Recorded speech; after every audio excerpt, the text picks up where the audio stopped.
author, activist, educator, MC, someone who is a writer for our community. He is for our people, y'all.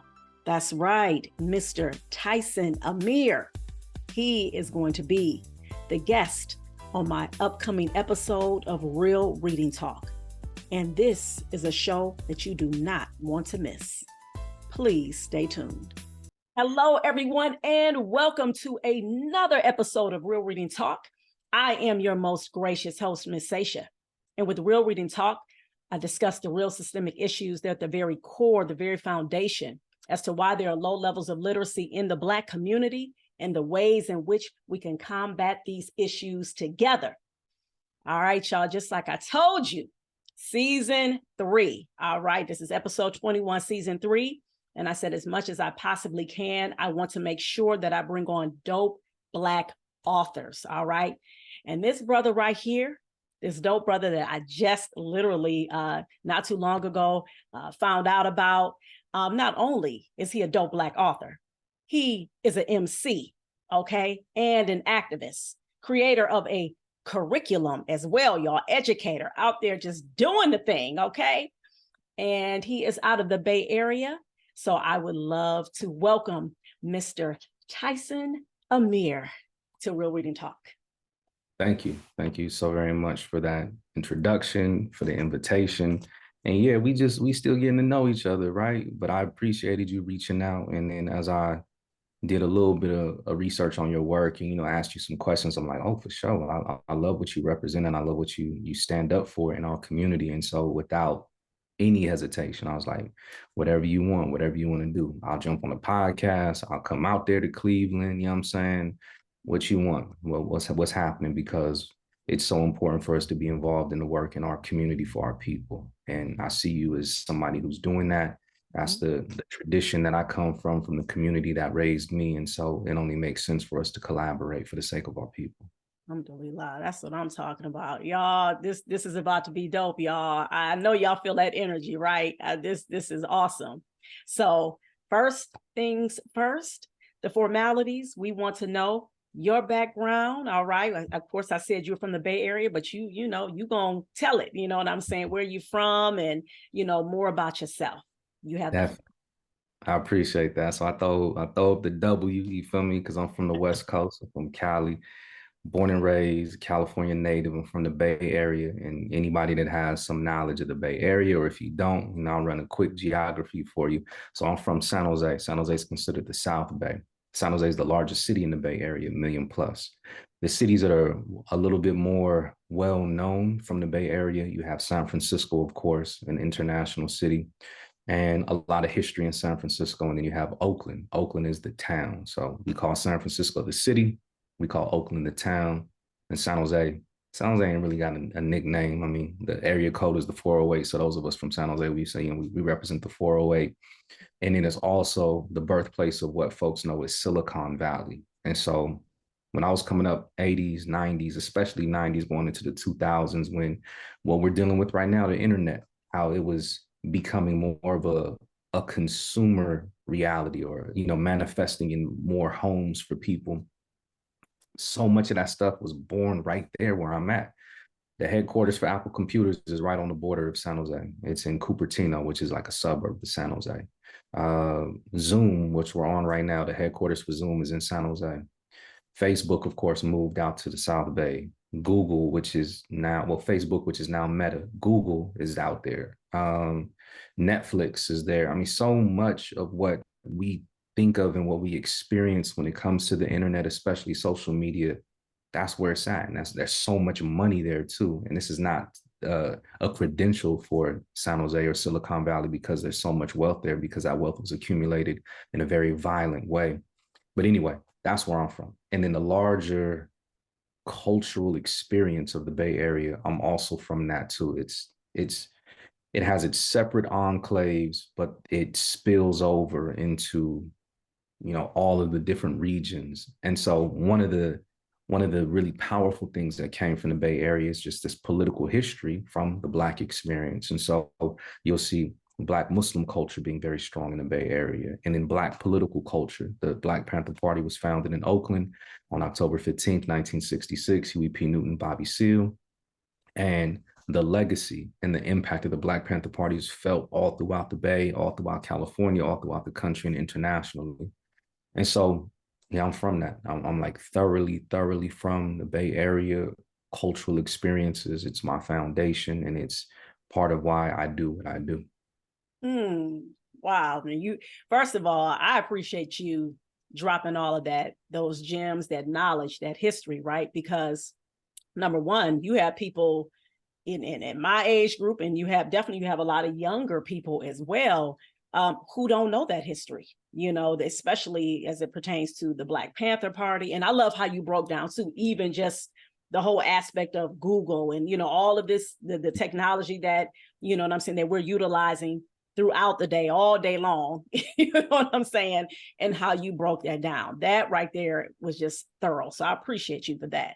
So now I need to know, we all need to know, in terms of your foundation in your household, right? So as it pertains to reading, what kind of culture was developed in your household? I'm guessing that you definitely had a household that was just filled with, you know what I'm saying, a lot of knowledge, because the way you just spitting that off, you know what I'm saying, very confidently. So, but I want you to tell us, you know what I'm saying, from your mouth. I appreciate that. No, I'm thankful. I know my family history fairly well, at least on my father's side, and we can go back to late 1700s, early 1800s, and our people were here forcibly enslaved. And I use that instead of enslaved or as slaves. You know what I'm saying? Because language and the definitions, using the history of the Black Panther Party, Huey P. Newton, co-founder of the Black Panther Party, he said, power is the ability to define phenomena and make it act in a desired manner. When white folks and white supremacist society and imperialist colonial society defines our people as slaves, they're doing that intentionally, which strips them of their humanity. Nah, fam, our people were forcibly enslaved, and that force came through a violent institution that was predicated on oppression, imperialism, racism, white supremacy, all these other things. And so my people have been here for centuries. And not only that, they've been involved in righteous resistance to those oppressive, unjust institutions for centuries as well. So knowing that history and knowing what my ancestors did in order to fight back and to reclaim their freedom and their liberation and their self-determination in a society that was constantly stripping them of that's an important part of the reading that was brought to me before actually looking at letter symbols. You know what I'm saying? Like I was given a deep understanding of who I am and where I come from. And so a people like that, it don't matter what letter symbols are around them. Like if you have that, like I know who I am and I know what I come from, that's going to empower you anywhere you are. So like when we start getting more into, my history and what I was exposed to, because of having that historical foundation and that having an influence on the people that, helped raise me, they gave me some stuff. They gave me some real knowledge. They gave me some powerful examples, even though we were trying to survive in the wilderness of North America, and all that entails, the poverty, the trauma, the realities of that. But my mother and father, they met in the Sacramento area. Sacramento's the capital of California. And this is mid to late 60s. They involved themselves in some of the social and the political movements of the 60s. My father in particular, he was running with members of the Black Panther Party in the Sacramento area. So I have an older sister, her and I, as we were being raised up, we were exposed to a lot of that political and revolutionary history. And not just like word of mouth, but through actual artifacts. Like I remember as a kid spending time reading old school Black Panther Party newspapers. They had the intercommunal news, and I would just be flipping through those pages.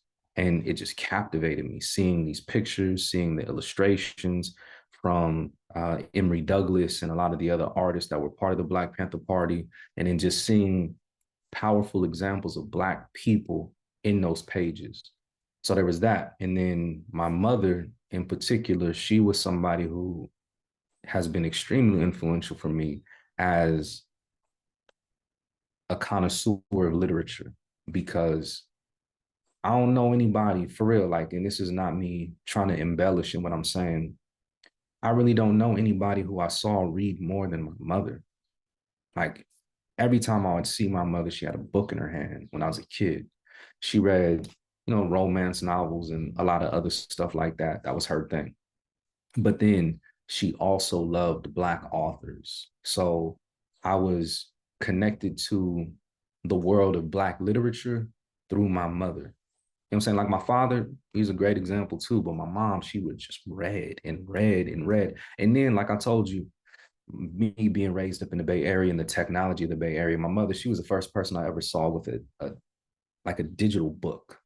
This was probably like in the late 90s. You know what I'm saying? Like, I remember one day just looking at her and she had this device in her hand. I'm like, what's that? She's like, I'm reading a book.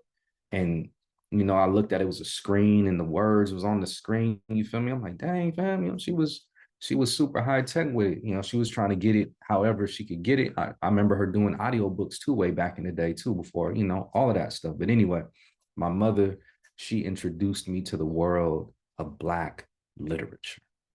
For one of my birthdays, I don't remember which one it was, but I think early teens, maybe I was like 13 or something like that. She got me a gift. The gift was a book. And, gave me the thing. I unwrapped it.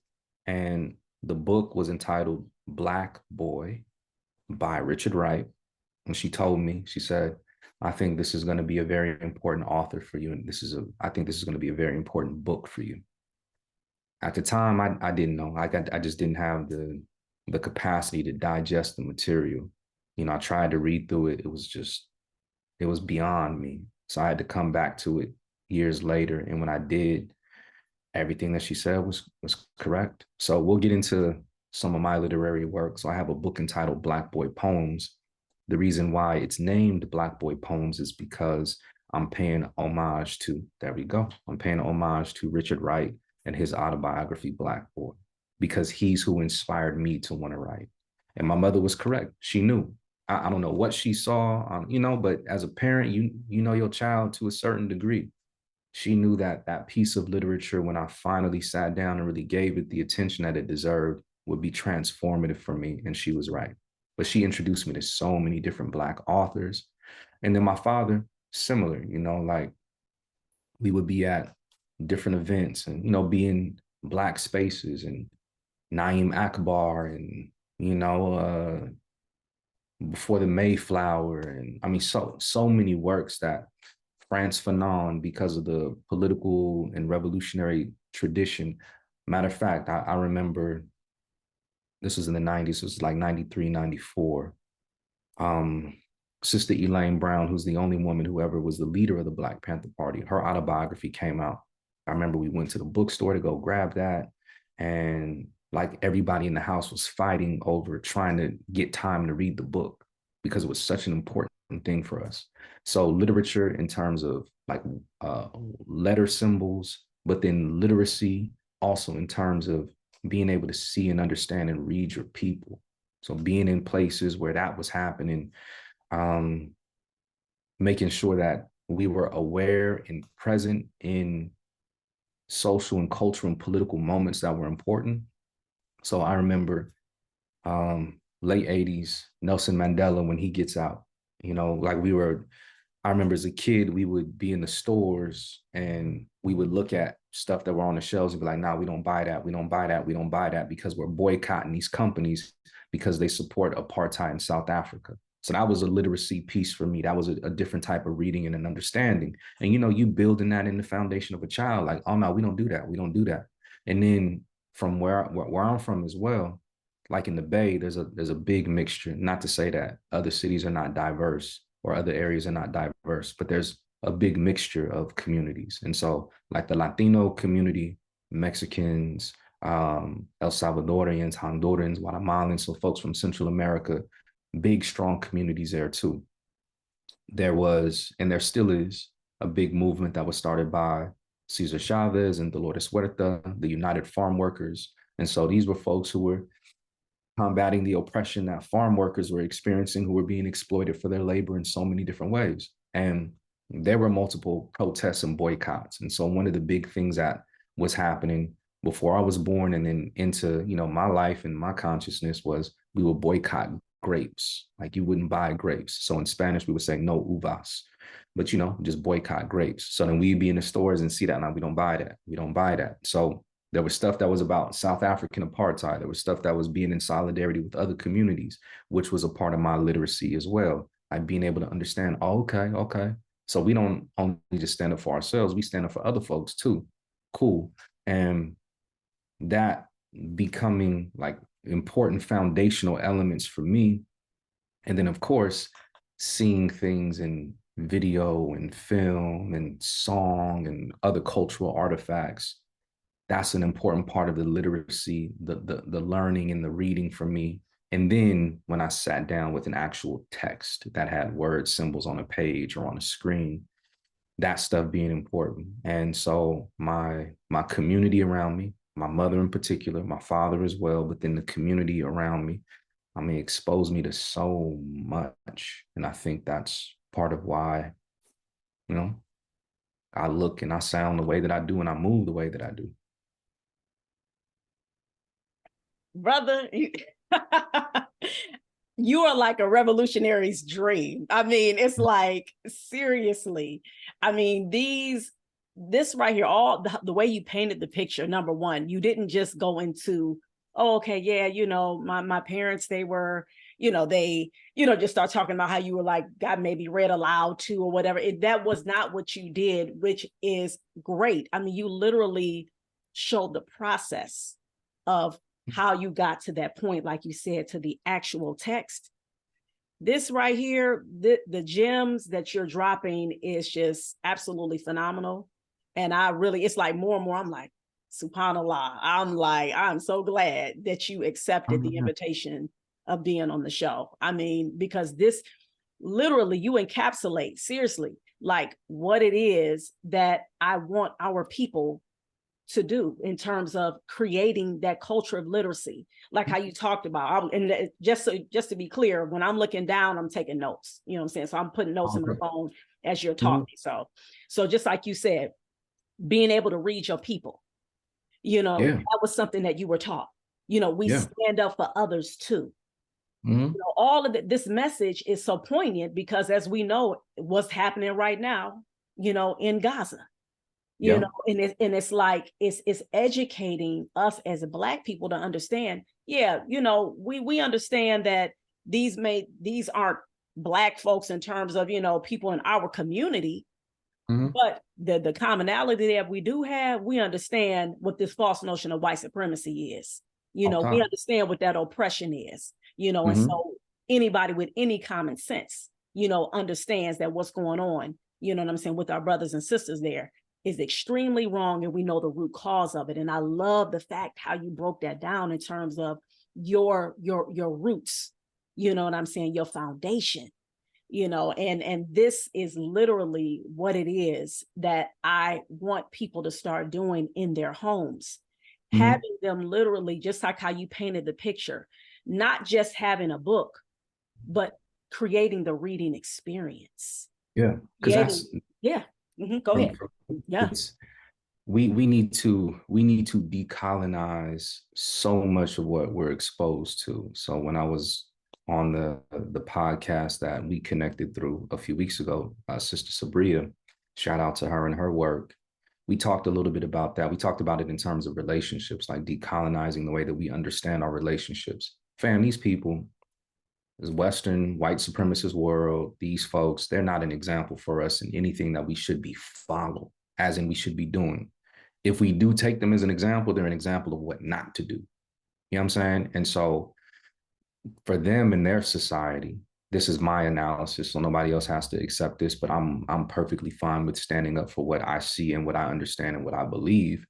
My analysis of them is that in order to try to give themselves a credential to justify their position, they become extremely literal when they want to. So they actually want to use letters and, redefine stuff and give it weaponize the meanings for things. But then, of course, when they don't want it to apply to themselves, which is what we have going on right now, if you want to look at the situation in Gaza. So you have these UN resolutions, you have international law, you have war crimes that they've defined themselves when they want to weaponize it against communities of color and countries and nations of color. But when it comes back to them, fam, y'all are sponsoring the genocide. Oh no, you know what I'm saying? That ain't us. It don't mean anything to us. You feel me?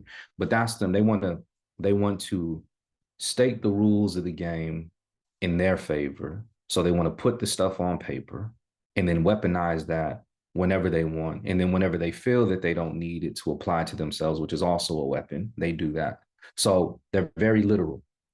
But that's not the only way that you read. We read more, you know what I'm saying? Like if we want to bring Islam into it and we talk about the first revelation, Iqra bismi rabbika alladhi khalaq, right? And then you want to get deeper into that, read in the name of your Lord who created. Okay, fam, right? We got word symbols. And that's why I keep saying that these are symbols. They're just marks. They're squiggles, lines, and you know what I'm saying, shapes, whatever, right? So we define them to this is an A sound, this is a B sound, this is a C sound, cool, whatever. That's a great technology that we've developed in the history of our species. It's amazing technology, but we read more than just symbols on paper. In these Western societies, they want to maximize or weaponize their power. And so they want us to believe what's on these pages that they create and change whenever they want, or the images that they put in front of us on these screens or on these phones. And then, of course, their voices. And then the biggest symbol that they have, well, one of the biggest symbols that they have is how they weaponize the image of whiteness, whether they want to give it a white God, you know what I'm saying, or just a white man or a white woman in power, all of that stuff. We read deeper than that. But if we're not connected to a knowledge of ourselves, we're not connected to our understanding of our history, and we're not connected to an understanding of ourselves outside of Western civilization, fam, then they got us. We locked in. And then we want to use their same systems, which have caused all these problems throughout the world, literally. Like we got a planet that's on fire, you know what I'm saying? Because of what these people have been doing for centuries. And so if we're relying on their systems to empower ourselves and think that we're going to do something different and we're going to liberate ourselves, fam, we wrong. Like it's clear. And this is not me saying something that's revolutionary. This is what our people have been saying for centuries. But again, if we're in their schools, we're not going to be taught this information. We're not going to be taught to read deeper. You know what I'm saying? And we need that. And then for us, especially our young people who were imbued with this innate knowledge and this understanding and this way of reading, when you throw them into these schools that are not allowing them to sharpen those skills and to trust that knowledge and that innate instinct inside of them and how they see and how they move, and then it's actually being criminalized in those schools, fam, again, we setting ourselves up for failure. So I'm thankful for having a community experience that was different. And then another thing that I have to add into it too, which is a little bit different now in 2023 going into 2024, when I was coming up, hip hop was a very important cultural technology. It still is, right? But the cultural technology, and I use that term because I think it's important again for us to redefine and to decolonize the way that we see our stuff. It's a cultural technology. This is something that our people created for ourselves. And it was an innovation on other innovations. And then again, you know what I'm saying? I know that there might be some Muslims on here. And so the word innovation for some folks is a triggering and traumatic word. Nah, fam, like decolonize your understanding of that too. But anyway, it was an innovation as in what the previous generations did, pass the baton on to the next generation. Let me see how we can take this and we can add something more to it. And they did. So for me coming up, 80s going into the 90s, the cultural technology of hip hop was speaking to me and speaking our history. So I had elders that were saying, fam, you need to read this. You need to know about this. You need to know about this. I was listening, but it was different when peers or folks who were a little bit older than me, well, I'm like, they cool. They saying the same thing. They talking about Malcolm. They're talking about Mansa Musa. They're talking about Queen Nzinga. They're talking about this. They're talking about that. I'm like, dang, fam, y'all saying the same thing that the OGs and the elders are saying? Well, let me pay attention.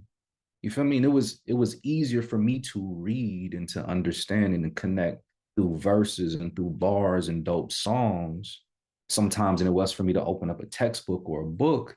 But when I'm getting it from both directions, I'm like, oh yeah, I'm good. I'm good. And so the cultural technology of hip hop was also a very, very important part of my literacy and my development. Oh, you hitting a whole lot of points. I mean, the one of the things that stuck out to me is the fact you talked about us trusting ourselves, right? Paying attention to that intuition. And that is a big part of literacy. And that makes me think about, I know you know about Dr. Joy DeGruy. Of course, right? And her book, Post-Traumatic Slave Syndrome.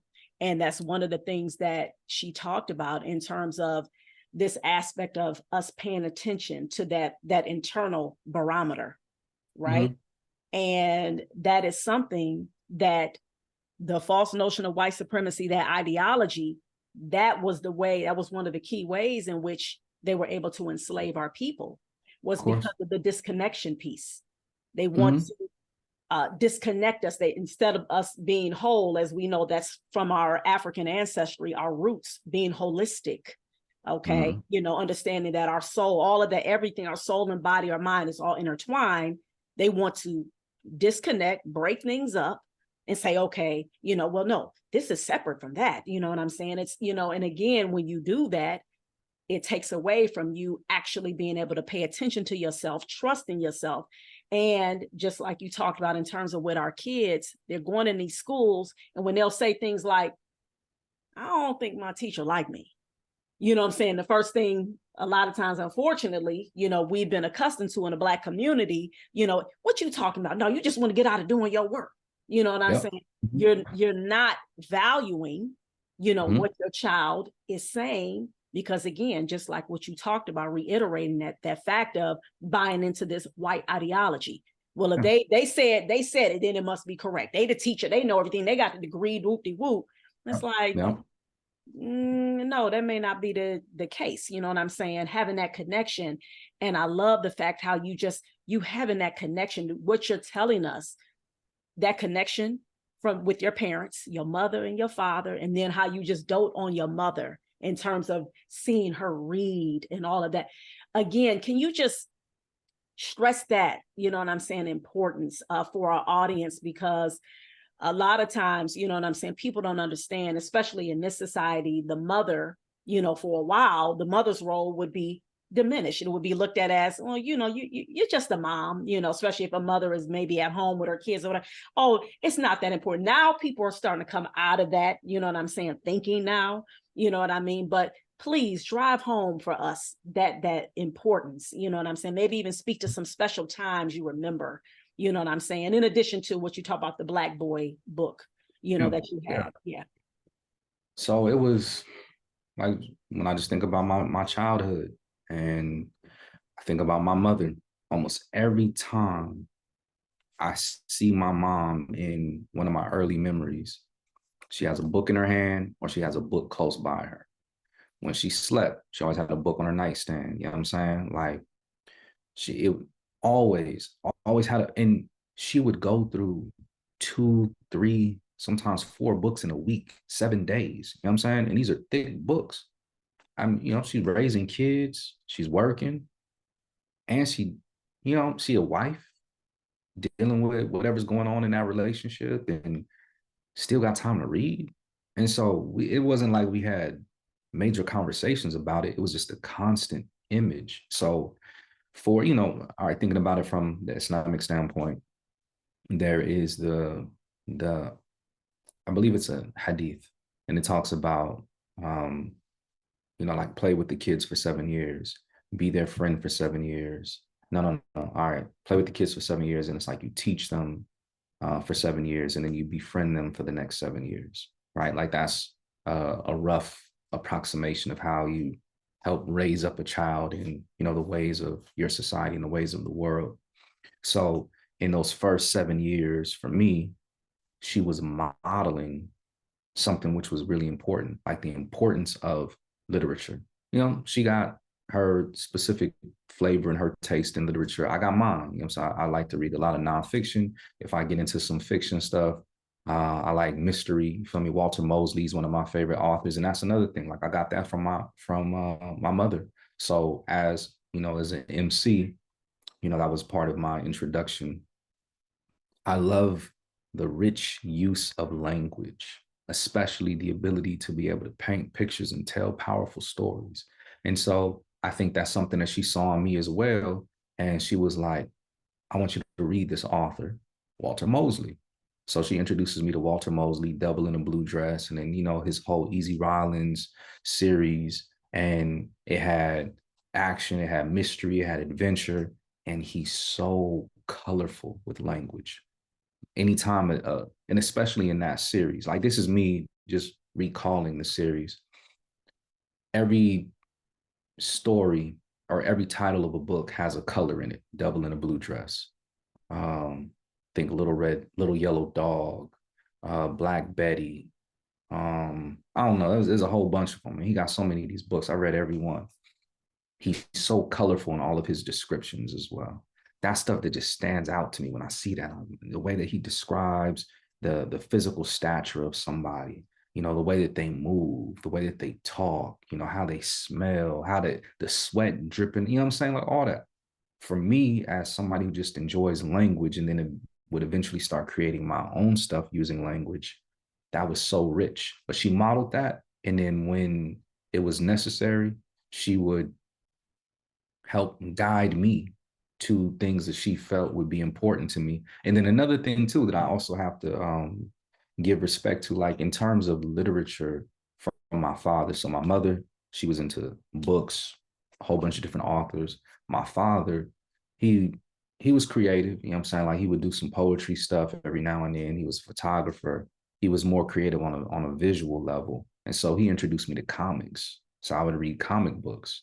And that was a great way of also like introducing literacy because all right, somebody might be intimidated by a book that got a whole bunch of pages in it.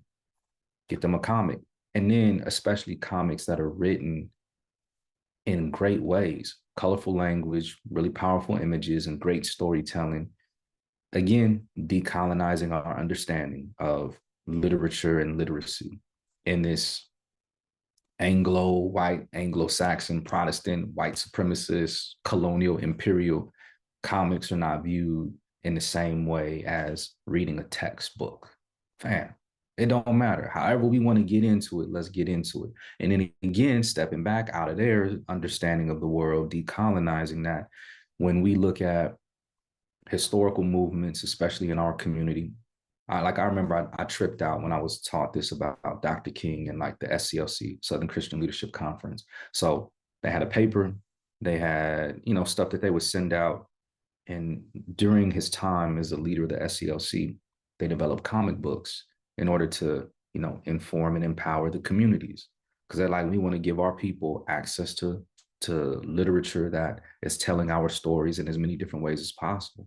Going back to Marcus Garvey and them, they had their paper.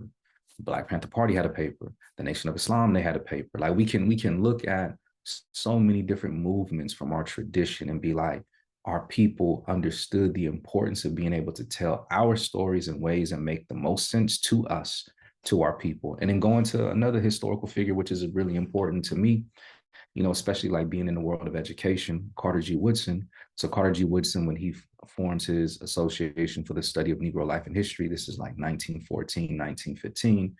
I mean, he creates so many different books that he publishes himself, textbooks. He has a journal that comes out for the Association for the Study of Negro Life and History. And then another thing that Carter G. Woodson did, which was, I think, really, really powerful and important, he was a multilingualist. He spoke Spanish. I think he also spoke French. And so a lot of the work that he created, he wrote it in English because this was the language of Black folks here in the United States. But he would make sure that that story or that information was also translated into other languages because we got Black folks that speak French. We got Black folks that speak Spanish. We got folks who are outside of the Black community that speak other languages and they need access to information that is coming from Black people about Black people. And so he set that example. This is in the early 1900s. You know what I'm saying? We ain't get taught that in schools, but this is an institutional example. And then, you know what I'm saying? Like these people nowadays, and this is again, right, going back to my analysis and talking about like how much these people who are the architects of Western civilization, and that's not me talking about them in a positive light, that the people who built this thing up, which has destroyed so much of our world, cultures, and peoples for centuries. They now, especially here in the United States, want to be talking about culturally relevant and culturally responsive, this and that. You feel me? Our people been doing that. Carter G. Woodson was on that 100 years ago, fam. You know what I'm saying? And then before that, he's following the examples of Black educators that were doing that in the late 1800s, going into the mid 1800s, who were creating textbooks, who were publishing books on their own that were speaking directly to the Black experience. We've been doing it, fam. Y'all just catching up. But then again, because you weaponize your system, you want to give yourselves make yourselves the example of what the thing is. No, you're not. Like, get out the way, fam. But our people are so under attack with information, especially what we think is literacy. And it constantly is going back to these people being the authority or the folks that we need to follow. Forget that. Forget that. You know what I'm saying? We got to get back to our real ways, build what we need within our communities. A lot of those resources are already there, but just be more confident and step into it more, and especially support our young people with being able to grow in those ways. All right, maybe they like comic books. Let them read that stuff. You feel me? Put some dope content in front of them, encourage them, support them with that. Maybe they want to rhyme. You feel me? Dope. Okay. Support them with that, but then connect them to some real dope content that's telling them about their people. So they're going to be empowered by that. You feel me? Like whatever it is, let's allow that to go, because comic books could be the thing that get them to want to read more somewhere else. The hip hop could be the thing that gets them to want to read more, a combination of that. You know what I'm saying? Like whatever it is that our people, our young folks are displaying is, oh, this is a path that I might want to pursue more. This is something that speaks to me more. Let's support them in that. And then use that as a stepping stone to connect it to these other things. Exactly. And I'm going to say that actually it's obviously it's something about boys in comics, because literally Dr. Greg Carr, which I know you're familiar with him, out of Howard. You familiar with him? Yeah, out of Howard University. I don't think so. Oh, I'm sorry. Yeah, That's all good. Put me on. Yeah, but yeah, I think so too. The name is familiar, so let me just get back into that and do some research. Yeah. Dr. Greg Carr, I mean, just you talking about, he's like a walking library. I mean, he literally, he broke down it, like the stuff you talking about as far as Dr. Carter G. Woodson, because he had led a group of us. I'm a part of this group called Nubia, which was started by Karen Hunter. She has a show on Sirius XM. And so she had Dr. Greg Carr start something called In Class with Carr. She started that. This was during the pandemic. And so he would come on and literally just talk about anything Black, you know what I'm saying? Whether it's a person, whether it's events, whatever it is. But the reason why I brought him up is because he talked about how he got into reading through comics. This is not the first time I've heard that, you know what I'm saying? It's this one book I got called the Read Aloud Handbook, white guy, Jim Trelease. He's this book actually that a lot of educators, they get their information as it pertains to all the benefits of reading aloud. They utilize his book. He talked about that, comic books, you know what I'm saying? So the fact that you're saying that, it just speaks to that is something, number one, we ain't thinking about what folks talking about in terms of, oh, okay, well, you're actually literate, when you're reading, these thick, texts or texts that don't really have a lot of pictures and all of that. It's like, man, get out of here, save that. But the one thing that I definitely wanted to make a segue into is the MCing, because you definitely, when you talked about that right there is something that, we already know in the Black community, especially you hear that with a lot of young Black brothers coming up. Yeah, I want to be a rapper. I want to be, this artist or whatever. And I'm going to say that I remember learning from, because I listened to that book, Rakim's book. I listened to that on audio. Also read the book by about Tariq Black Thought Trotter.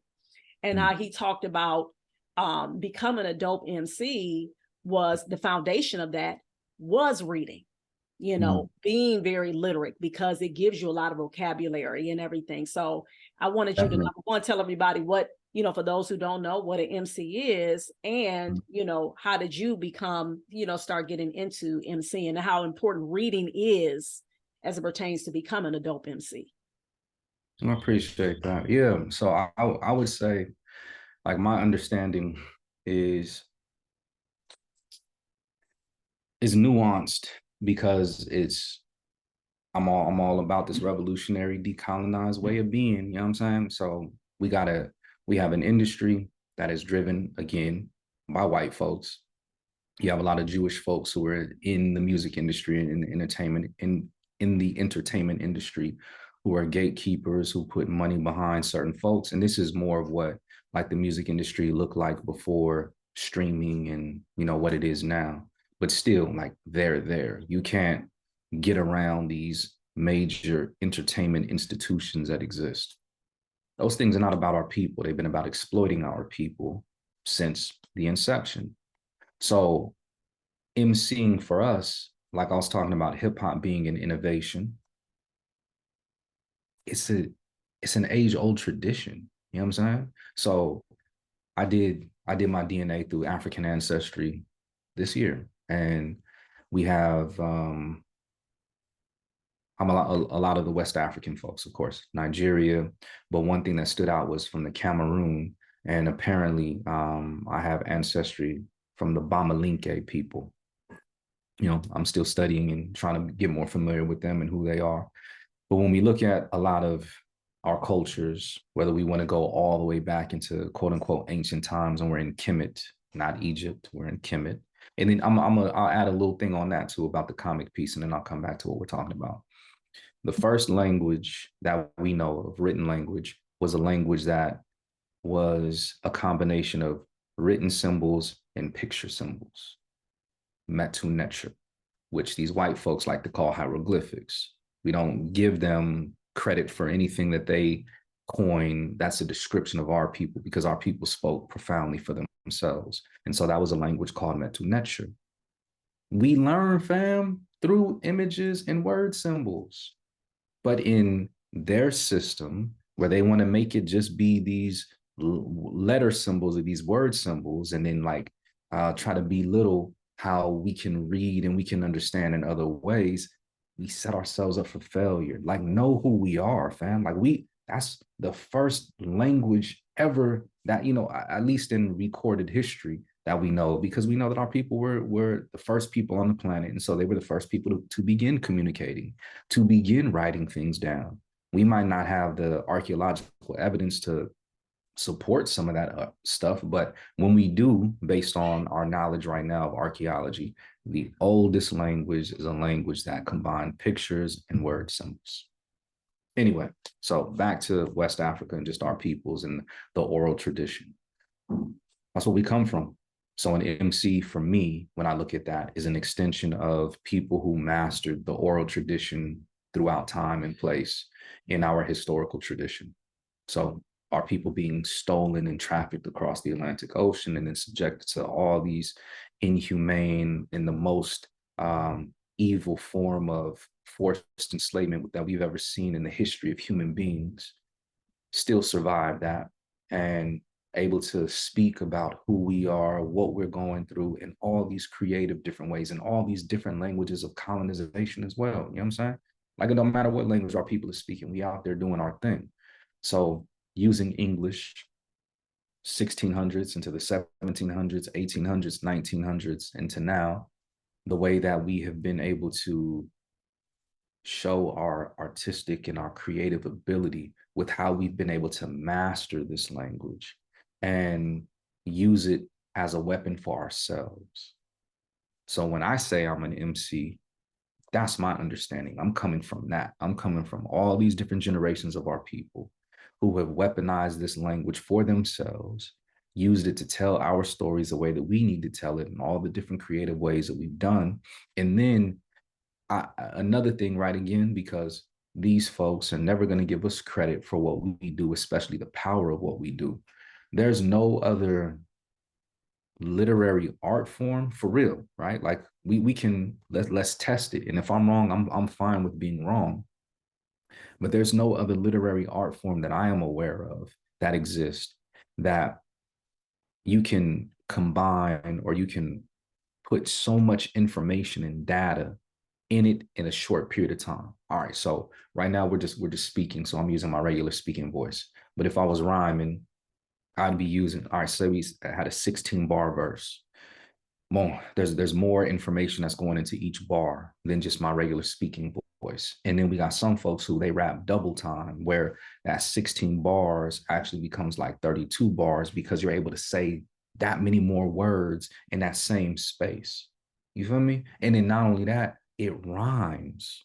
Not everybody rhymes the same way, but like you got these different rhyme schemes. You can have your external rhyme schemes where you A, then B. And then when we get into the next bar, you got that B, the end of that B line that's gonna rhyme with the end of that D line, right? Okay. So you have that, but then you got external, you got internal rhyme, you got multi-syllable rhyming that's happening. So you're employing all these different creative techniques in order to express a message. But these people over here want to demonize it. This is jungle music. This is whatever. You feel me? No, it's not. Again, we don't use them as an example for anything except what not to do. Our people been innovating, been creating, been displaying genius when it comes to language. And so these cats who've been rhyming, and especially during that time, and they're saying, whatever, people want to claim their errors and all of that. But for sure, at the time when I was coming up and really being exposed to it, there was so much powerful content that was infused by a knowledge of self and not a knowledge of consumerism and a knowledge of oppression and trauma that we're being fed, that propagandized stuff. But there's still power in that too sometimes. You know what I'm saying? But anyway, like the the tradition of MCing that I stand on is firmly rooted in a deep understanding of Blackness, Black people, African centered understanding, and the responsibility that somebody is supposed to have if they stand up and they speak in front of their people. You know what I'm saying? Which I think is very different, again, going back to the way that this industry has been created, where the it's not a responsibility to speak to your people. You are it. And I'm not trying to hate. You know what I'm saying? There's a time when we need to speak very critically and very directly to whoever we are because we have accountability. But when you put celebrity status, money, and fame in front of folks, and they're like, "Oh, I want to do this because I can get that," that's very different than what has been a historical reality. And this is my understanding of it in our people, which is the folks who are standing up to speak, you have a responsibility to give your people something. Not, I'm going to use this because I can get something for myself. And I might be getting something by selling my people out. You know what I'm saying? So I don't come from that tradition of MCing. I come from a tradition of MCing, which is rooted in an understanding of who we are and has very important principles. And then not only that, too, I think this is also very important. All right, like, and I know I can be long-winded, so I'll do my best to start wrapping this part up. But if we think about a lot of the historical movements that our people have been a part of, especially 50s and the 60s, like there are so many times when you can see Malcolm being connected to artists, who are in our community. You'll see Dr. King, you'll see Fannie Lou Hamer connected to folks. There was this connection between people who are in the political space, who are also in the artistic space, and in letting them folks know you got a responsibility to be here for your people. You know what I'm saying? Nowadays, we ain't got that. You know what I'm saying? And I think that is a problem when the athlete, the entertainer that's in this white created celebrity world ain't got no real connection to their people anymore, especially people who are really about the work. You feel me? So I'm not an MC again in that understanding of trying to be a celebrity in a white, artificial, supremacist, racist world. Forget that, fam. I do what I do for the sake of my people. And then not only that, there are so many examples within our tradition of powerful leaders and organizers who are also gifted artists and creatives. And so they use their artistic and their creative ability to help advance the agenda of fighting for freedom and liberation of their people. They didn't do it just to become this artist for the sake of being an artist. I don't believe in that. I don't believe in that. Not in a time of revolutionary warfare when your people are being attacked on a daily basis. We don't have the luxury or the privilege of saying, I'm an artist for the sake of being an artist. No, you don't, fam. Everybody need to fight for our people. So figure out how you can use what you got and stand up for your people at the same time. So using the example of Huey P. Newton, I mentioned him several times. He was a gifted poet. I mentioned the sister Elaine Brown. She was an incredible pianist. You know what I'm saying? She played the piano and a music. She released 2 albums on Motown.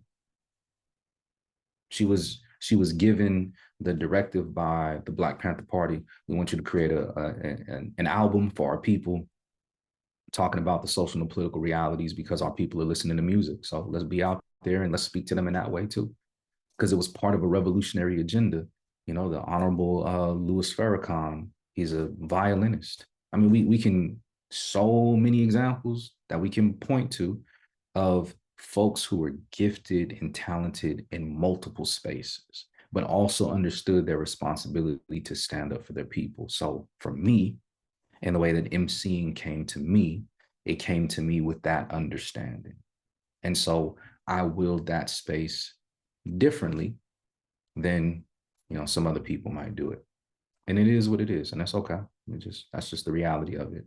And I'm ill because I come from a dope tradition of MCing in the Bay Area, in California, and then just in general, you know, in our historical tradition where I've listened to, I've read, I've studied what people have done before, and that's a part of my foundation, and I've been able to take it and elevate it to the best of my ability. And it hits, just like everything else that I'm saying. I hope it hits. My lyrics hit just as hard with content and ill lyricism, but with that knowledge and that understanding and those principles. Wow. I mean, and the thing is that I love that you are educating our people in the, first of all, in terms of the foundation as it pertains to hip hop, because as we see, a lot of folks, you know, they don't know. And then when you don't know, then you can't make the proper decisions. And then the fact is that they threw money in the pot. Of course. So that's always obvious, right? That's the obvious thing. You know what I'm saying? That's why our people, what we see now today, with people trying to deem as hip hop. And I mean, look, you know, some of this stuff, you know what I'm saying? I'm sitting up here like, I don't know what you're talking about. You know what I mean? I'm thinking about, and I'm definitely, I'm not in no way, you know, a hip hop connoisseur in the sense, or have that understanding, the roots like that. But I have a little basic knowledge to know that when you hear folks just keep glorifying money, calling, you know, women bitches and hoes and all that type of stuff, and, you know, I mean, full of misogyny, just full of just materialism, I'm like, And then I remember hearing KRS-One and, you know, listening to folks like that, or African Bambaataa, Public Enemy, you know what I'm saying? You know, it's like two different, you know what I'm saying? They on two different ends of the spectrum, you know. Definitely. So, and I like the fact too, what you were talking about in terms of the power of connection. Yeah. And that's the thing that we need to get back to, driving back home. You talked about how you had the activists, just like our Malcolm X, you know what I'm saying? And, you know, we had our, you know, Dr. Martin Luther King Jr., you know, they all were, what's our dear brother? My goodness, I'm seeing his face right now. Is it Kwame Ture? Used to be Sophie Carmichael, you know, because he was married to Miriam Makeba. You know what I'm saying, at one time, you know, but just again, like you said, that connection of the activism as well as the artistry. They understood it was a holistic thing. We were all intertwined. This ain't no separate piece or whatever the case may be. It's about empowerment. It's about us, because we have to understand something. Our people have always been at war ever since the first African was enslaved. We've always been at war with these folks, whatever you want to call them. And so, you know, and this is what our people, they have to, you know, we have to get back to. And I just love how you are unapologetic about explaining this, because you given a straight up history lesson. And I'm glad that you are, because our people, we need it, you know what I'm saying? And people who, like myself, who don't know a lot of this stuff, you know what I'm saying? It's like we feel starved. So it's like, you know, you are giving us that nutrition because we've been malnourished. You know what I'm saying? So I definitely appreciate you, really, for real, for real. And what I want to do is segue into now your book. What tell us about, you know, when you came up, you know what I'm saying, with the idea of starting Black Boy Poems. You know, how is this, you know, because I like kind of like skim through, you know, and I see, of course, you got some poetry, you know what I'm saying, obviously you got poems and stuff through there. What was your idea in terms of shaping this book? When did that come about? Appreciate it. Yeah. So 2015, beginning of 2015, I was revisiting a lot of books that were very influential for me earlier in my life, like 17, 18, 19. I just went crazy off of a lot of the political literature that I had been exposed to as a kid. And I was like, I just need to go deeper and deeper and deeper into that. And this wasn't part of any coursework. This was life. And then, you know, again, like the community that I come from, there were certain works that were standard for us to learn and to, you know, have a deep understanding of. So I was revisiting a lot of those books in 2015, and then one of the books that I picked back up again was Black Boy by Richard Wright.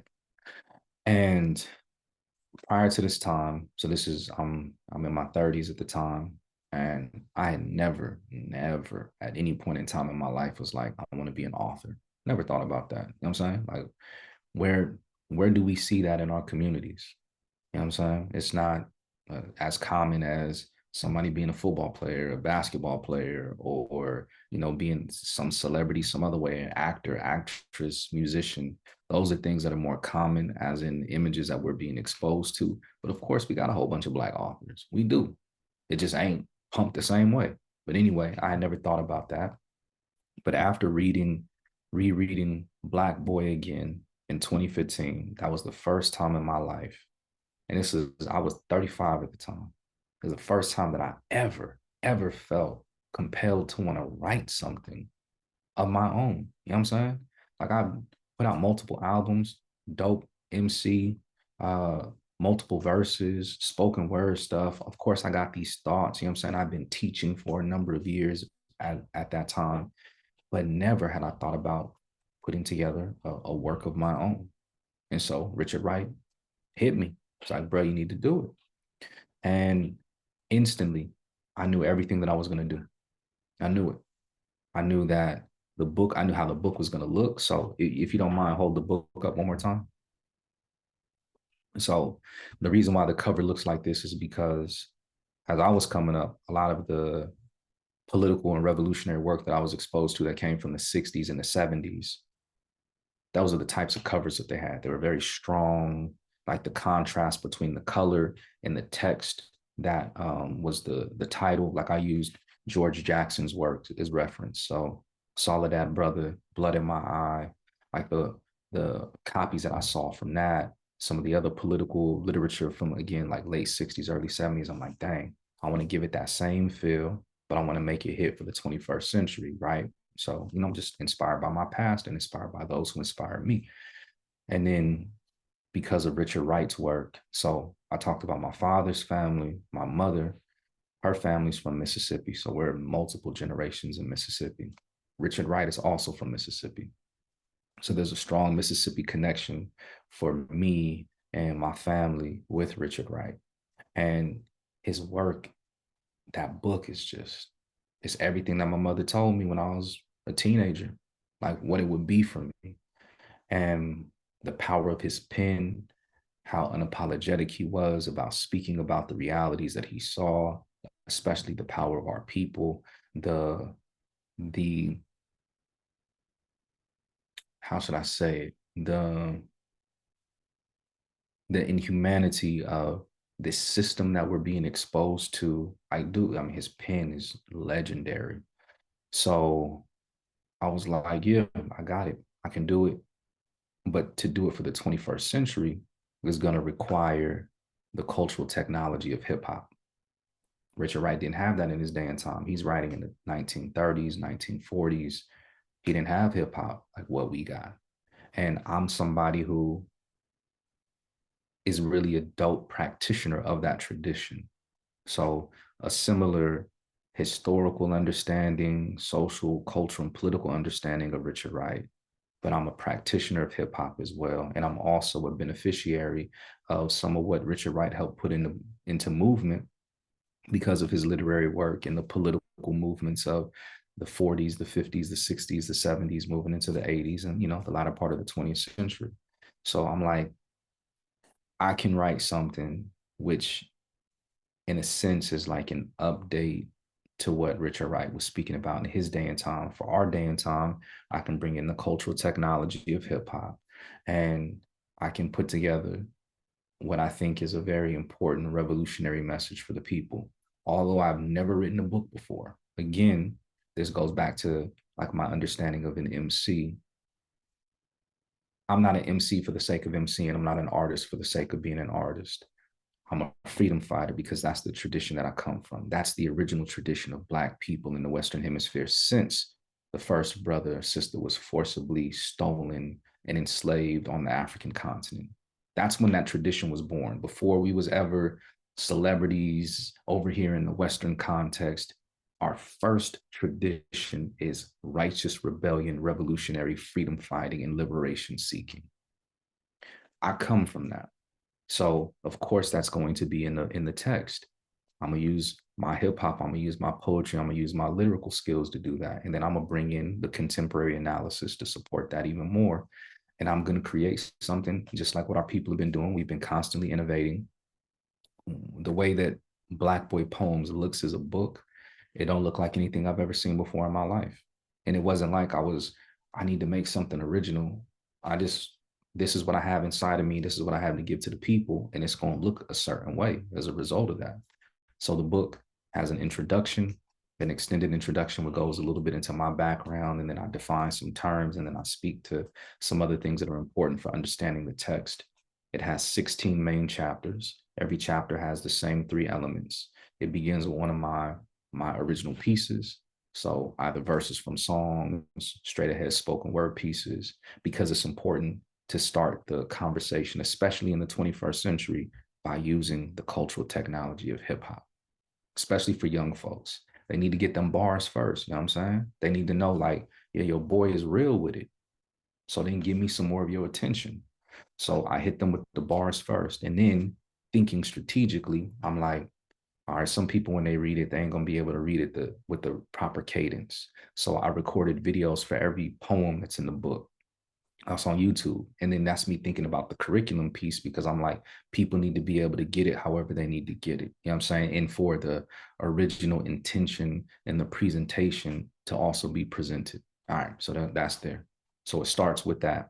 Then after the original composition, it's followed by a short reflection piece, which I call Reflections from a Black Boy, or Reflections of a Black Boy. I think it's called Reflections of a Black Boy. And then after that, it's followed by an essay, and the essay goes deeper into the social, political commentary, historical analysis, and critique. So every chapter has those 3 pieces: literary or lyrical composition, short reflection, essay. So chapter 1, chapter 2, chapter 3, chapter 4, chapter 5. So you get 16 chapters like that. Then you have a conclusion, and then you have a bibliography, because I'm spitting knowledge and information. And if you don't know where the information is coming from, there's a bibliography so you can reference everything that I talked about in there. And then I learned a lot in the process because I'd never done that before. I had some homies who had written books, and so I contacted them, and they're like, bro, do this, do this, do this. Right on. Thank you for that knowledge and that information. And I followed their advice. But I had some stuff that I quoted in there. Like I quoted something from Dr. King. I quoted from Nina Simone. I talked about Mississippi. So, her song, Mississippi, Goddamn, because I talk about like my family being from Mississippi and how Mississippi was the most violent state for Black people prior to the Civil War. And we can, arguably, we can say that it continues to this day. But anyway, like I didn't know how to do that. And so I learned how to get permissions for my work, and everything that's in the book, I got permissions for. I own that work. It's on my own imprint. Like, and that's another thing that comes from Bay Area culture. When we do stuff and we create it and we own it. You know what I'm saying? Like we ain't relying on anybody else to do it for us because that's not how you get free as a people. So that's mine. That's my copyright. That's my intellectual property. And then everything else that I've published since then, same thing. But anyway, Black Boy Poems is a very, very important work inspired by our history, which is how we always are supposed to be. Those are the roots of who we are. And I took it and I was able to see, and this is, Allah gave it to me, the vision, time, community, like everything that was poured into me. I was able to be like, oh, I got this. I got something to give to my people. And here it is. And like, that's not it. There's more. And this is where, again, like that, the critique of the industry and how the industry wants to treat Black celebrity. Like, you're removed from your people, you do this, and that's that. Like, I knew, nah, this is the start of being able to do more with my people. And this is why I have an education consultancy firm. This is why my education consultancy firm is in multiple school districts and there's multiple communities where young people, parents, whoever else is all getting access to this type of content, being involved in programming. Like we just pushing it more and more. Because again, like we ain't gonna win in their system, fam. All right, say we get 100 Black billionaires through their system. What's that gonna do for us as a people? I don't know. You know what I'm saying? Especially if them people ain't conscious or aware of what they need to be doing to give back to our people, how they need to be working with our people. We need to build it different, man. And so we out here, we in the community, we with the folks, we inspiring the folk, we working with the folk, and we do this every single day. But that's Black Boy Poems. So Black Boy Poems it's just an outgrowth from everything that was in my music. Like we still make music, but everything that was in my albums and spoken word stuff that I did before, I was just able to take that, package it in a different way, put it in this book, add some more analysis to it through those essays and those reflections, and give it to the people. And it's been powerful, for real. I mean, I got so many young people who come up to me and they'll be like, bruh, I read your book. I don't even like to read, but I read your book. Like I read every word in your book. You know what I'm saying? And that's another thing when we're talking about literacy and the importance of it. We need to create and expose our folks to things that especially are coming from us, because they're going to see themselves in it and they'll see themselves differently. And that can inspire them to want to do more. Exactly. You touched, of course, on so many different things. And I'm going to start with the last point you said in terms of our youth need to be reading about more things that relates to their lived experiences, right? And it reminds me of something that I read, Dr. Alfred Tatum. He is someone, you familiar with him? Okay, so yeah, so he's an educator and he's written books about basically, literacy and getting, in particular, our Black boys into literacy. And that's one of the things that he talked about in terms of stressing, bringing home that fact of the lived experiences. These are the things in which our youth need to see in their face. They need to have that. Because a lot of times, again, in these schools, when you got folks saying, well, this is the standard, this is what you should be reading, and it's like, yeah, okay, yeah, but these people you talking about, they not only don't they look like me, they're talking about stuff that I can't hardly relate to. And then a lot of times it be boring as heck. I mean, it's like no kind of interest, you know what I'm saying, at all. And it's like, but I'm supposed to read this. And then you're going to test me on it too. And so a lot of times they check out, and especially a lot of times with the boys, you know what I'm saying? So it's like, and so what I need, I mean, we can, definitely, man, this conversation, I love this, by the way. I'm like, I just feel, so like privileged right now, just so you know, because these are the conversations that I love to have with our people.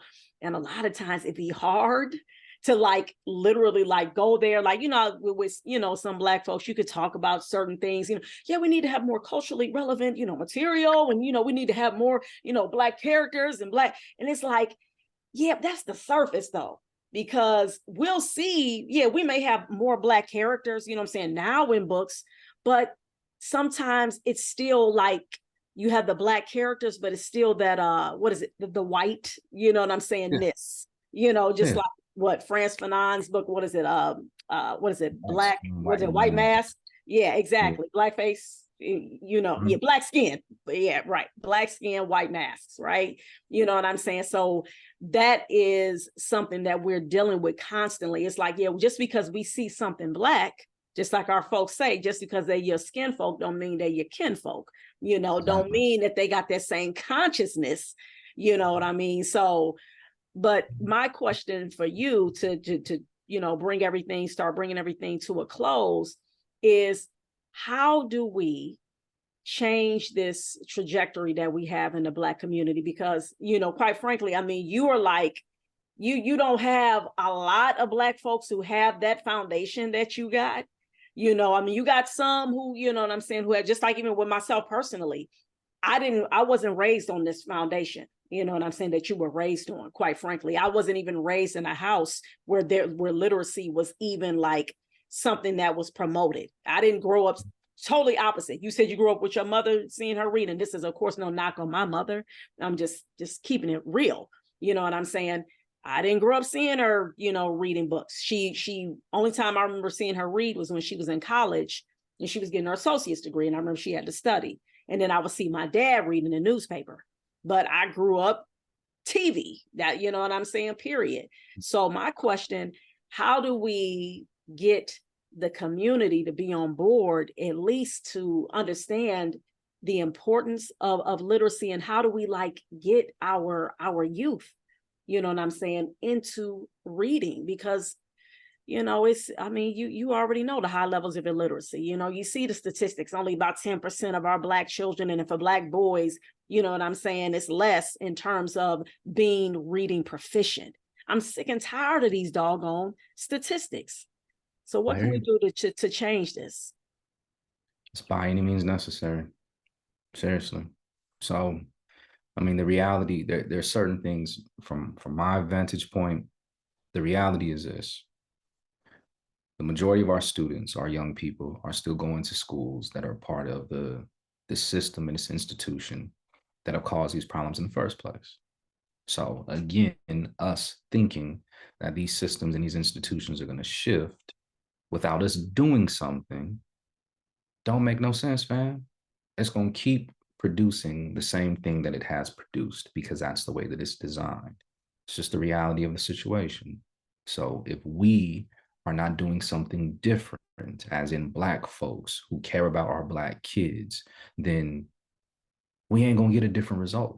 You know what I'm saying? So by any means necessary, if we're seeing our young people showing an interest in literature through comics, through video games, through music, through whatever, we need to find a way to support them. If as parents, guardians, and caregivers, we don't have that time or that ability, then in our community, by any means necessary, then we need to be connected with other folks in the community who have that time, who have that ability, who have those resources to be able to support our people more.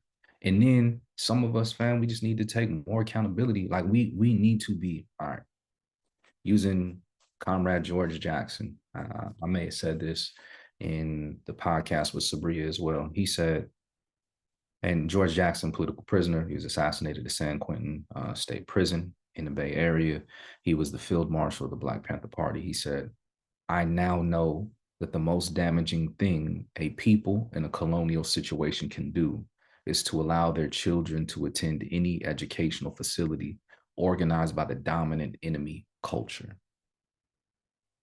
I'll say it again.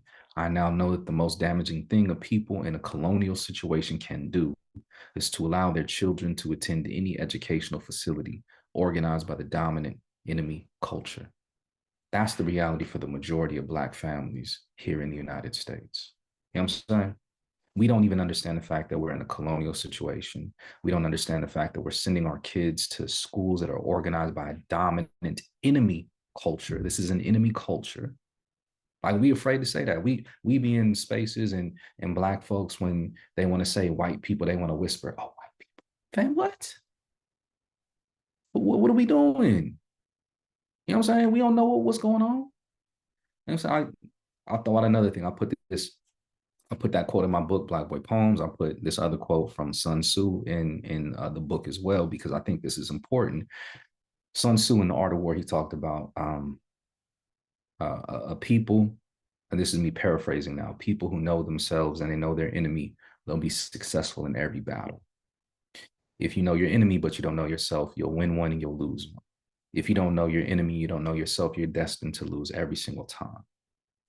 We don't know what we up against and we don't even know ourselves, fam. And then again, like we have been tricked, we have been propagandized into believing that these people are the authorities, that they know what's best for us and they know what's best for the world. And then we blindly are putting our kids into their spaces and thinking that they're going to be treated right. No, they're not. So by any means necessary, we have to take more accountability as a people.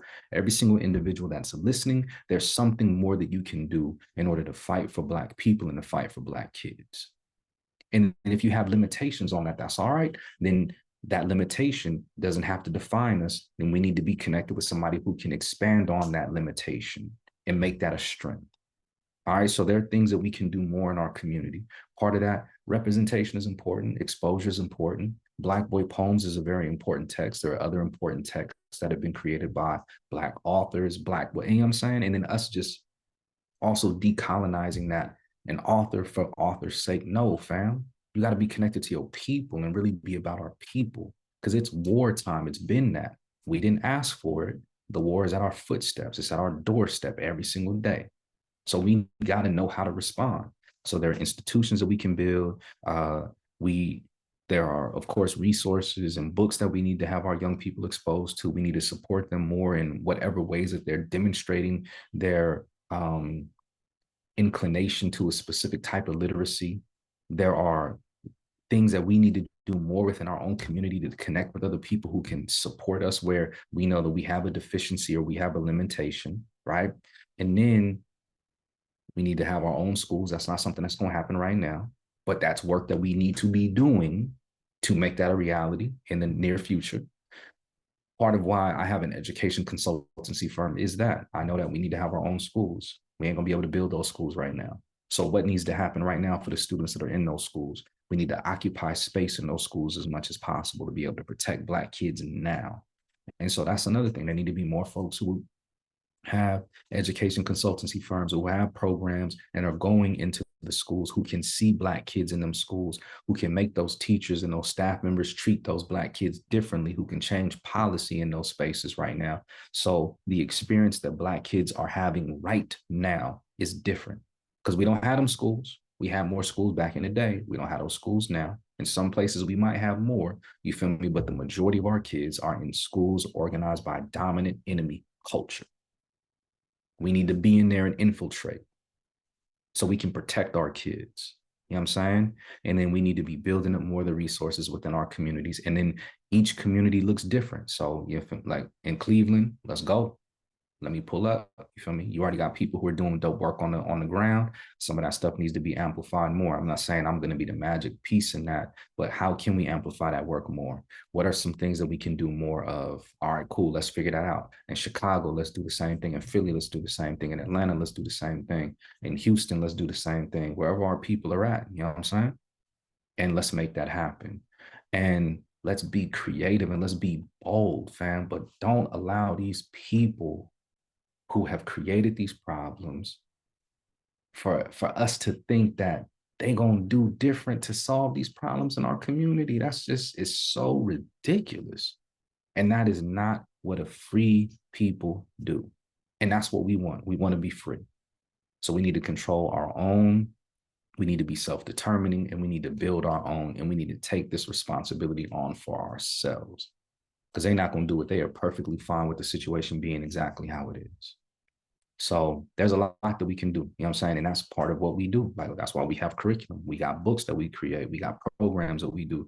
We're building these things as an example, you know what I'm saying, as to what should be happening in other places. Again, it's not like we're doing the revolutionary work and we're the best at it. It's not that. We're dope at what we do. We're following the blueprint that has been given to us by folks in our community before us. That's all we're doing. We're carrying on the tradition. I'm going to say this right now. This is what Carlos Latimer, shout out to him, the executive director of the East Cleveland Public Library. I told you I was going to talk to him, and I did, about having you come here. I sent him the links And the two things that he said to describe you, he said, he is powerful and impressive. And I totally concur with him. I mean, you know, and again, it's you're sincere. You know what I'm saying? You know, I hear it in your voice.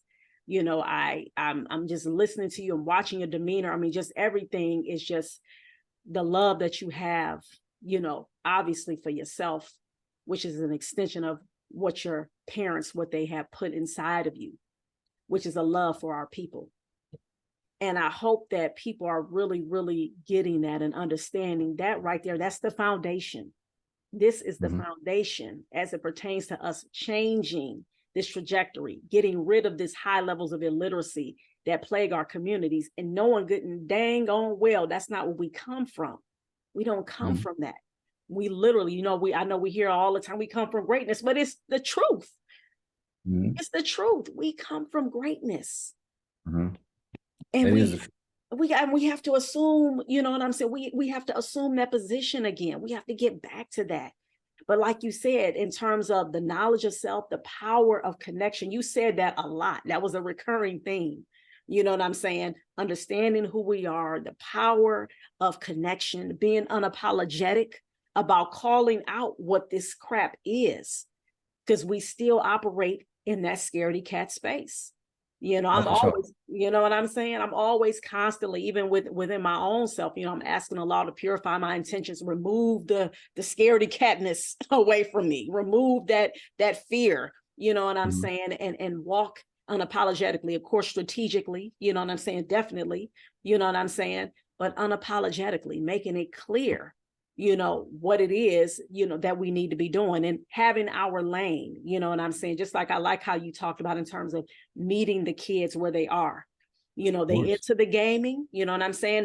They're into, you know what I'm saying, the videos, making the TikTok, whatever it is, you know, being able to connect them to the things that are positive and that are uplifting, that's going to make them want to learn about themselves, which will make them, you know, inshallah, God willing, eventually get to the point where they are reading more, you know, and you know, so it's, I can, like I said, I can go on and on, man. It's this conversation has been absolutely phenomenal, dope on so many levels, amazing. I want to end with just a couple things. One thing I want to ask you in terms of the question, and then also after that, I want you to let us know, you know, where people can find you and also about your curriculum. But before that, what book or books are you currently reading now? All right, let me see. I finished. So one of my homies, his name is Malik Wade, and he has an autobiography that he put out around the same time that I put out Black Boy Poems. So he's from the city. He's from San Francisco.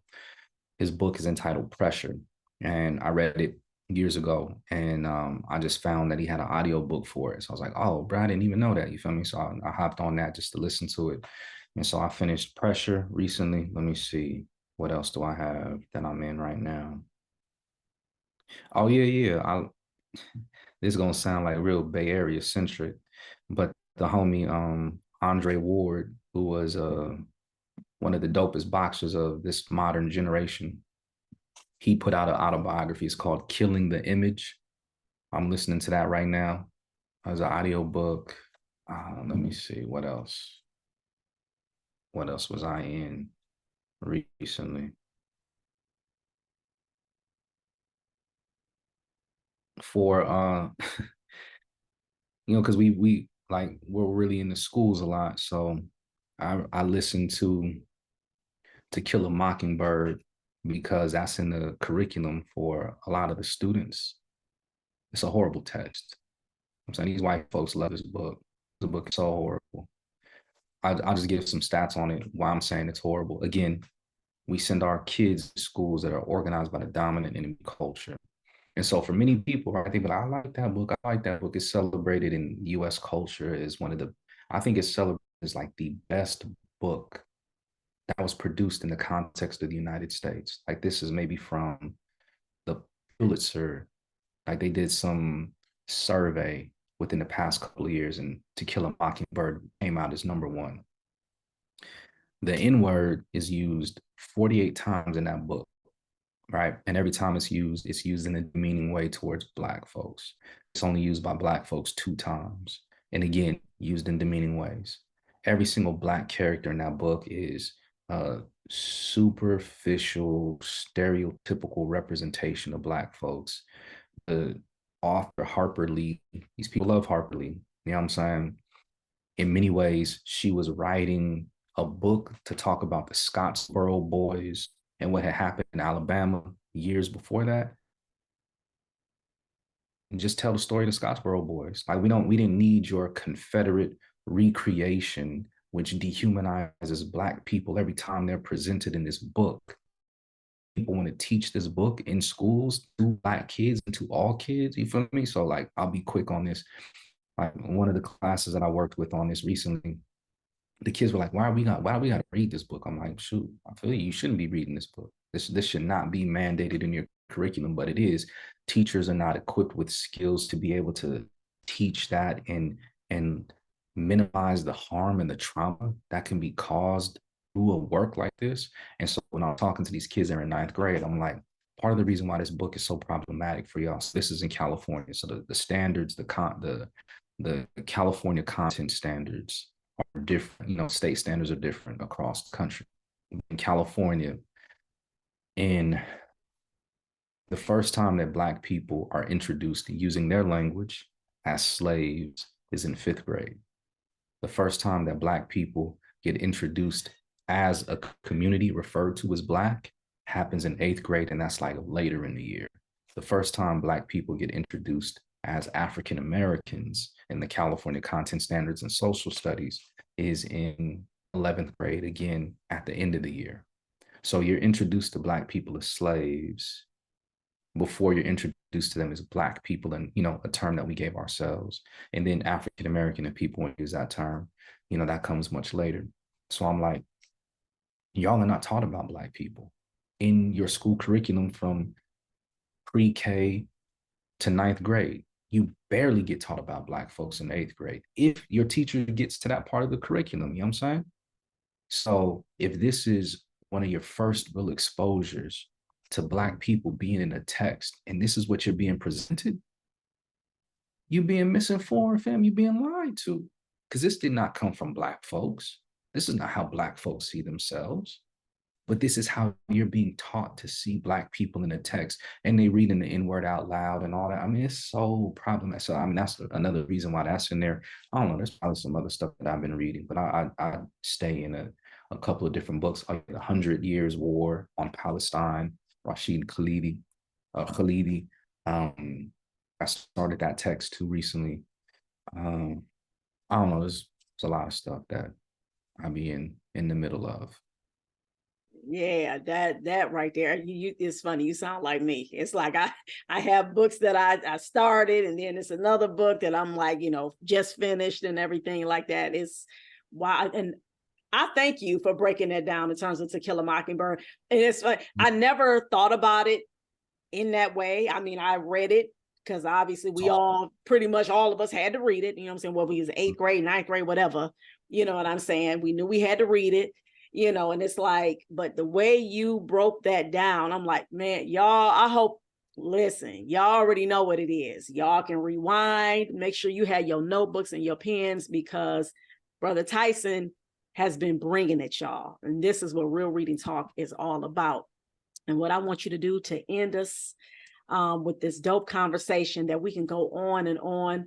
And I hope, and I'm definitely, again, like I said, we're going to talk, because, you know, we definitely got plans to have you come to EC, inshallah. So with that being said, please tell everybody where they can find you at, and also purchase, because, you know, we all about making sure that we build up our home libraries with books like this. All right. And the curriculum as well. So give everybody that information. I got you. So the easiest thing, right? I sent you a link in the chat right now. Just give people access to that. So FSMEI, so my education consultancy firm is entitled Freedom Soul Media Education Initiatives. Freedom, because our people have been fighting for their freedom for centuries. Let's not forget who we are. So Freedom Soul Media Education Initiatives, fsmei.org. You go there, you're going to find everything. There's a link that I shared with the sister. Share that with the folks, you feel me? And it was the same link that I gave to Sister Sabria for the podcast there. And I got a lot of resources there because, I mean, if folks want to support my book, that's great. I've sold thousands and thousands of copies of the book. If y'all want the book, just ask me for the book and I'll send you the book. It's easy. Like I said, I own that. That's me. So if y'all want a book or you want multiple copies of the book, just hit me and I'll send you copies of the book. Did I not do that for you, sister? And you ordered it. And I was like, why'd you even order it? You feel me? It just hit me. I just sent it to you. So yeah, for real, just hit me. Because by any means necessary, fam, like if we really about what we about, then it should show in the way that we move. I'm not out here, like I said, I've sold enough copies of this book. Let me give it to the community if the community needs the book. And that's what I've been doing since the book came out on October 15th, 2016, on the 50th anniversary of the Black Panther Party. So yeah, if you want to follow me on social media, you just search Tyson Amir on anything. I'm on YouTube there. I got a dope YouTube channel where we put a lot of great content on. I'd strongly recommend you going there. Instagram, Tyson Amir. If you do that, you're going to find me there. You'll find my company, Freedom Soul Media, there too. We got a lot of great content that we put out. And we're not content creators in this social media sense, fam. We content creators for freedom and liberation of our people. It's real always. And you know what I'm saying? And we have fun too, because we love our people. You feel me? It ain't always just like serious and whatever, but we know what our mission is and we about fulfilling our mission. You know what I'm saying? To the best of our ability. But I'm serious, y'all. Like, it might sound strange to hear somebody say, if you want the book, just hit me and I'm going to send you the book. That's my word. Because money should not be the obstacle that gets in the way of our young people or somebody in the community having access to a resource that they need. And trust, I'm getting money from other places. You feel me? We in these school districts, we get contracts for these school districts, we get donations from the community, so we can easily make sure that it's paid for some other way. So don't feel bad about that. Just let me know. Hit me directly for real, and I'll send you some books. Wow. Well, brother, I definitely, once again, I can't thank you enough. I appreciate you. The community absolutely appreciates you. When everybody is able to listen to this podcast, I guarantee folks are going to just be like blown away and just, just feel refreshed, you know what I'm saying? And feel like, this is what we need. At least the people that's in the spaces that I rock in, you know what I'm saying? So once again, yes, I want to say thank you, Brother Tyson Amir. You are phenomenal. You keep doing what you do. I appreciate the conversation. And I want to, again, thank everybody for listening to another episode of Real Reading Talk. And Real Reading Talk, again, is the place in which we discuss the real systemic issues that are at the very core, the very foundation as to why there are low levels of literacy in the Black community, but the ways in which we can combat these issues together. Again, I'm your host, Ms. Seisha. I thank you all for listening. Please make sure you keep reading for at least 30 minutes a day. And remember, reading is freedom. Peace. What can I say, y'all? I mean, did he bring it? I mean, I expected him to bring it, but he brought it. I mean, the history, just breaking down. I mean, even just, where he's from, talking about San Jose and all of the stuff that we're using, the Google and all that, how that's out there. And I'm just like, I appreciated all of that. And it really, for me, it was definitely a great experience because of the fact him being a Black man. All right. And that's very important. That's extremely important. We need to see more of our Black brothers in the community who is about their life, about their work, empowering our communities. Very well read, very humble brother, but confident as well. So all of that encapsulates that brother. And I truly appreciate him again joining me on the episode of Real Reading Talk. And I hope that you all were taking notes. All right. So with that being said, now it's time for some housekeeping. Just want to remind you guys, if you all are looking for a reading tutor for your pre-K through fourth grade baby, if you're looking for someone who can help your child if they have been diagnosed with dyslexia. I am a certified dyslexia tutor. If your child is dealing with fluency issues, comprehension, just those foundational skills that are needed to help your child get a great start as it pertains to them becoming successful in reading, please reach out to me by going to abclearntutoring.com and click on that free reading assessment today. Don't be waiting to the end of the school year. All right, get on that now. Also, I'm the founder and executive director of ABC Read. ABC Read, our mission is to develop and nurture a culture of literacy in Black and underserved communities. And we've been doing that since 2014. We're coming up on our 10-year anniversary, all right? And our goal for 2024 is to distribute a total of 10,000 books. So far, we have met half of that goal. So we've given away close to about 6,000 books, so about 5,500 and something, odd books thus far, and in counting, right? And I'm talking about books just like I, like to show you all examples. So this is an example, and this is the brother's book that I interviewed, all right? Black Boy Poems, written by our dear brother Tyson Amir. So these are the kinds of books that we give to the community, all right? So they are either new or gently used, and the majority of them, they represent Black people, Black culture, Black experiences, Black traditions, written by Black folks, illustrated by Black folks, all on purpose. We also make sure that we have dope, dynamic reading events, and we focus on making sure that we are giving healthy foods to our communities as well. Please go to abcread.org so you can see all of that. And yes, we do accept donations. Thank you so much for that. And also, I have a YouTube channel called Reading is Freedom. Please make sure that you like, subscribe, share, comment on that YouTube channel. It has a plethora of read alouds that is great for the whole family. We need to make sure that our kids are being read aloud to. All right, it's very beneficial. So you can actually go and make sure that happens by going to my YouTube channel, Reading is Freedom. All right. And of course, Real Reading Talk. Make sure that you are following me on Spotify as well, Real Reading Talk. Okay. And bam, Reading is Freedom, the merch. All right. Y'all know, for those of you who don't know, I came up with the brand Reading is Freedom. Actually, in 2019, I came up with that name, Reading is Freedom. And then I decided this year, I said, you know what? I'm going to trademark Reading is Freedom. All right. So it's in the trademark pending phase right now. Okay. So prayerfully, everything will be cool, go through. And then you're going to be seeing this merch with that trademark symbol. Right.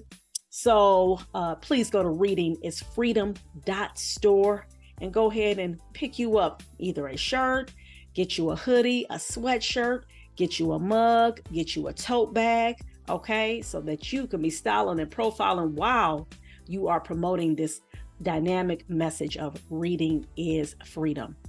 And then I'm going to end on two more notes. The first one is just letting you all know the book that I just finished reading, which is called Lucky Me, written by Rich Paul. He is Cleveland's own Rich Paul. Grew up in the St. Clair area, which is not far from where I live right now. That brother has a dynamic story. Oh my goodness. I'm actually going to do a book review on his book. Totally awesome. Please make sure that you check out that book. All right. And shout out to my girl, Ebony Donnelly, who's been a guest on my show plenty of times. She was the one who reminded me about getting that book. I had saw it, and I remember I said I wanted to get it, but then she had put a little plug in my ear. She was like, oh yeah, you need to get that book. I read it. It is phenomenal. And so I said, oh, let me get some copies now. And so I read that book. I'm like, oh my gosh, that brother's bad. So yes. And I want to leave you all with a quote. All right. And the quote I'm going to leave you guys with is a quote from, I believe it was from Huey P. Newton. And I thought about him because Brother Tyson had talked about him Of course, Huey P. Newton being from California, the Bay Area as well, just like our brother Tyson Amir. And one of the quotes that he had said was that the revolution has always started with the young. Okay, so the young is who starts the revolution. All right, so always remember that. Keep making sure that you are empowering your babies, your children. As long as when they get old enough to understand, you know what I'm saying, certain things, you make sure that you feed them so that they can be empowered, so that they don't be, coming up on things all late. We want them to be empowered young. All right. That's when the revolution, they always start with the young. That's what our dear brother Huey P. Newton said.